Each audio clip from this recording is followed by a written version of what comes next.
सोने के पिंजरे में एक तोता कैद था और तोता बोलने वाला था। राजा जी के यहाँ पर यह प्रथा थी कि महीने में 2 बार कथा होती थी और कथा सुनाने के लिए जब भी पंडित जी आते, जब भी वो अध्याय खत्म करते तो हर अध्याय के आखिरी में कहते हरि मिले तो बंधन छूटे। और जैसे ही पंडित जी ये कहते तोता कहता पंडित झूठा है। और जैसे ही तोता ये कहता पंडित जी के लिए सिचुएशन अजीब हो जाती, हर बार एम्बैरेसिंग सिचुएशन हो जाती। 2-3 बार तो चल गया, लेकिन पंडित जी को लगा कि तोता मानने वाला नहीं। पंडित जी अपने गुरु के पास गए और गुरु जी को बताया कि वहाँ पर जब राजा के यहाँ पर कथा सुनाता हूँ और कहता हूँ कि हरि मिले तो बंधन छूटे, तो तोता कहता है कि पंडित झूठा है। ये तोता पंडित झूठा है बार बार क्यों कहता है? तो गुरु जी ने कहा कि चलते हैं, चल करके तोते से बात करते हैं। गुरु जी पंडित जी के साथ में तोते के पास पहुंचे और तोते से पूछा कि भैया बात क्या है? तो तोते ने बताया कि गुरु जी एक बार मैं एक ऋषि के आश्रम में पहुंचा, वहां पर मंत्रोच्चारण हो रहा था, जो उनके शिष्य थे मंत्र बोल रहे थे। मैंने एक मंत्र सुन लिया और मंत्र याद करके मैंने रिपीट कर दिया।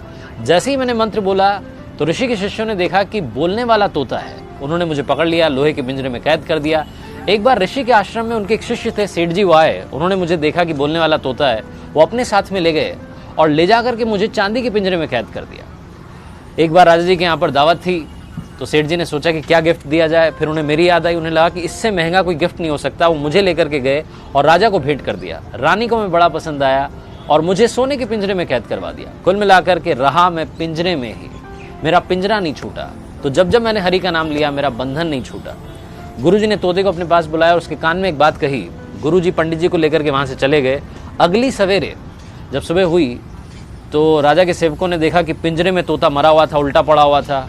उन्हें बड़ी चिंता हुई और राजा को बुलाने गए। पिंजरे का गेट खोला और जैसे ही गेट खोला तोता उड़ गया और उड़ते उड़ते बोला गुरु मिले तो बंधन छूटे। इस लाइफ में सही गाइडेंस का होना बहुत जरूरी है। आप किससे सलाह ले रहे हैं बहुत जरूरी है।